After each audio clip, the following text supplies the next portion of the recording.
นี่ก็คือปีบ้านอ่างคำตำบลนาตาลในปีของพี่อุ๊ดบ้านอ่างคำตำบลนาตาลเพิ่นเฮ็ดเป็นนะเพิ่นสารเป็นแล้วก็เพิ่นบอกลูกชายเพิ่นสารเพิ่นนะที่มีพี่อุ๊ดสารนี่แหละไปเพิ่นพี่อุ๊ดกับลูกชายพี่เต๋ลูกชายพี่เต๋ได้บ่าวเต๋คนโลกนะเรียนบันดาลใจการสารปีเรือปีในไผ่บ้านเฮานี่แหละพี่อุ๊ดเพิ่นสารได้พี่มือเพิ่นเว้านี่เพิ่นว่าพี่มือเฮาแล้วเพิ่นเว้านี่แหละปีบ้านอ่างคำตำบลนาตาลพอจะได้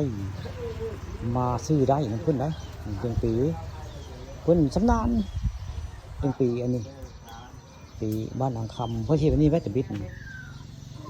นิ่งไว้นี่พวกคนได้นิ่งเสียบไปนี่มันกุ้งจะก่อนได้มันกุ้งจะก่อนแล้วจะได้มาสานจะได้เรื่องนี่คือเริ่มต้นแล้วกึ่งไว้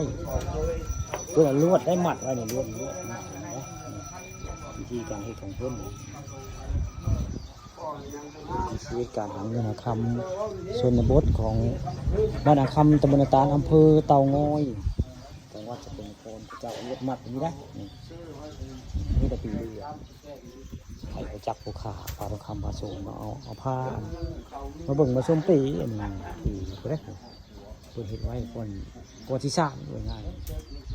ก่อนที่สามเพิ่นเห็นมีไว้แล้วนี่แหละปีวัดอ่างคำตำบลนาตาลอำเภอเต่างอยตอนเลี้ยงบนนี้ผู้ขาพาไปเบิ่งนี่แล้วเจ้าของผู้คนสารปีแหละ